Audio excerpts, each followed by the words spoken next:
as it is continuing to develop transactional analysis. What was the thing that really drew you to transactional analysis? Well, I was first a junior high school counselor, and I could tell that what I had learned in graduate school for counseling wasn't going to be useful in working with the students because it was more career-oriented counseling. And I also could tell that the problems that the students were having usually were because of family problems. And so I knew that it was more complex that I had the skills for. And it was at that time that I read I'm Okay, You're Okay, and what do you say after you say hello? And I got into it. So that's what got me into it. And I find that for myself and for a lot of people who get turned on to TA, it's like you really kind of find a fit when you first get exposed to TA. I don't know if that was your experience, but it's, oh, that makes sense to me. And I've often wondered about what is it that's attractive about TA. And I think there are lots of things, but one of the things is that the whole concept of okayness, that everybody has value and worth and dignity. And the other one is the whole concept of autonomy and power and control, that I have autonomy and I have control over my life. And I can make decisions and change my life script. So I think it's a positive psychology. It's a behavioral psychology. I think it's the roots of many of the more modern psychologies that have come about. Yeah, it's very practical. I think that's one of the things that drew me to it. There's a clear beginning and an end also, and it's practical. Yeah. You don't talk forever. That's right. And people can understand it of all ages because of the simple language that Byrne insisted on. Mm-hmm. Language that an 8-year-old can understand. He wanted to demystify the whole concept of therapy and psychology. Yeah, well, it's a wonderful system. Yeah, really enjoying it. We met in Raleigh last year at Project TA101. And just so phenomenal faculty, and I learned so much from you. I wanted to know what inspired you to be a part of this faculty of Project TA101. Well, first of all, the goals of the TA101 project I was supportive of, which is to spread TA around the world to people that don't have access to it because it's so useful, as we've been talking about, and so practical.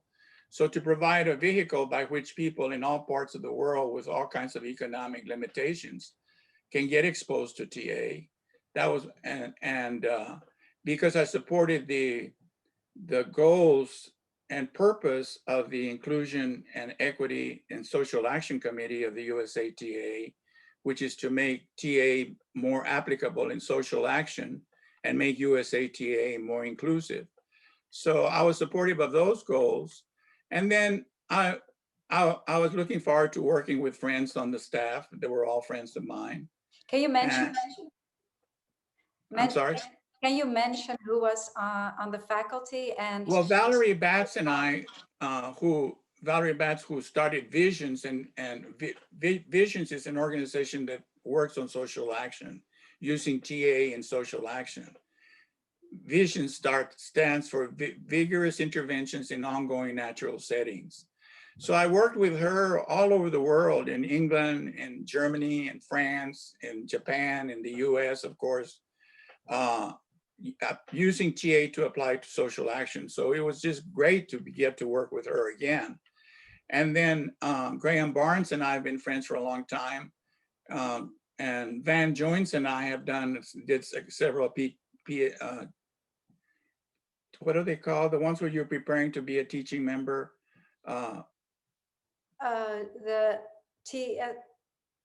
It's called, where you become a provisional clinical member, a provisional teaching member. TSTS? Training Endorsement Workshop, TEW. Van and I have done several TEWs together. I'm just getting used to all the languaging. There's so many TS, I'm learning stuff. Yes. So it was, in summary, it was because I supported the committee and I supported its work. I was excited about spreading TA in ways that it wouldn't get to otherwise, and to work with my friends on the staff. Yeah, it was a really special group, and I was there. It was my first introduction to it, really. Oh. And yeah, it was phenomenal. And right now, studying myself as a TAP with Marion Weisberg, who you know very well, also. Oh yeah, that to should be fun. prepare, yeah, to prepare for my TAP lessons, I go back to Project TA101 and I listen to you and Van and Valerie, and that's how I prepare for my lessons with her. So that's really great. And it was such a diverse group of people. Remember, with all the people that Valerie Batts brought in. What was your experience teaching this group? Well, I'll go to that question, but before that, I want to ask you, when you go to the Project TA101, I have trouble. Do you go to whatever section you want? Because my experience is that just a section comes up and I can't look for the one I want to hear.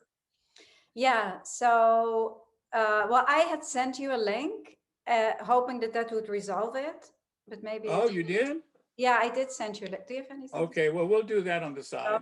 My technical supports may have, yeah, for the YouTube. So yeah, I'll send it to you again, and then you see all the modules and you click on it. But that's a good point. Maybe you can actually take a look at it and see. Right, because people who are listening to this may have the same problem that I've been having. Exactly. So Lola, if you can find out, yeah, she's going to look into it.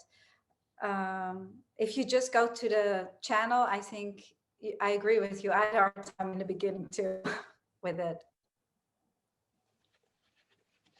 Okay, in terms of what was my experience in working with this diverse group, yeah, it was wonderful. I loved the group. It was so diverse in terms of age and gender and sexual orientation and experience and profession. So it was very wonderful. I really enjoyed it. And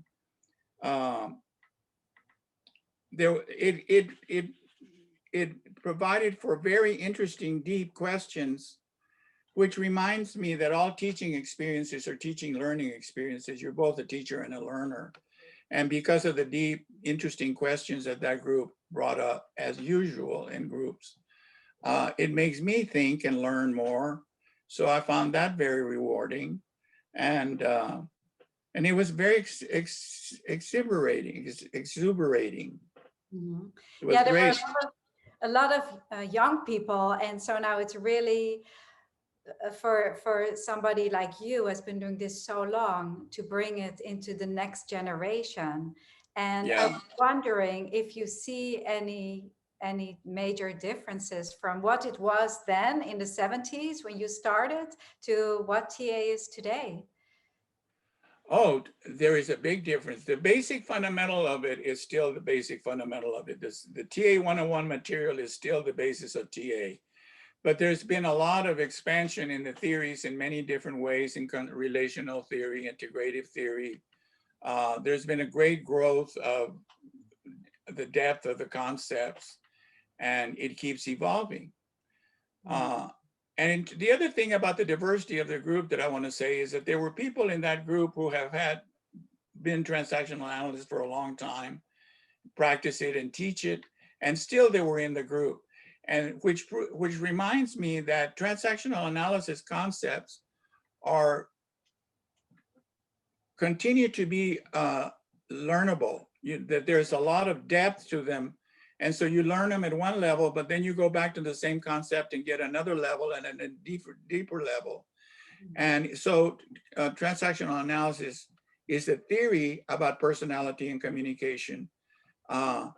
So the more you apply it, the more you learn it and its possibilities. Yeah. It seems like there's a pretty big techniques and terminology to it, because now that I'm studying it, to see it in action is really interesting to watch, because we do see it in our own lives and around us, and then culturally and socially. And so I was wondering, what is the relationship between social action and transactional analysis, and how can social action be recognized and expressed through TA? Well, social action is activity in support of or confront an issue or some, and in this case, social action means that we want to make the world and the ITAA and the world more inclusive, more equitable, and less oppressive and less racial and sexist and homophobic and ageism and all of those, confront all of those.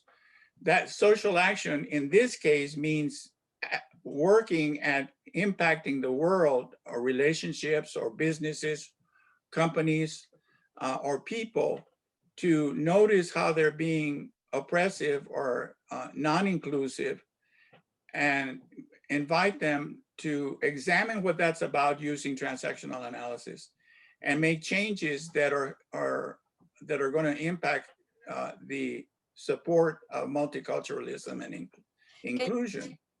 So that's social. Excuse me. Go ahead. What?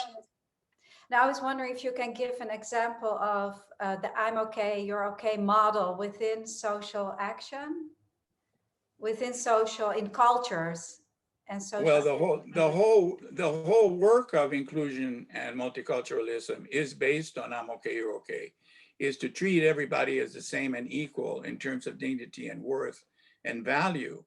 And so the whole idea of being inclusive and multicultural means that people are okay. And that's why TA is so useful in social actions, because TA can be applied at the individual personal level to make personal awarenesses and changes. It can operate at the interpersonal level, which is relational, and it can work at the systemic or organizational level to make changes that impact a whole organization or a whole government, to change. And it can also be used to change culture and beliefs through the same kind of work in terms of decontamination work of the ego states and the kinds of strokes that are being utilized and which are useful and helpful and which contribute to exclusion.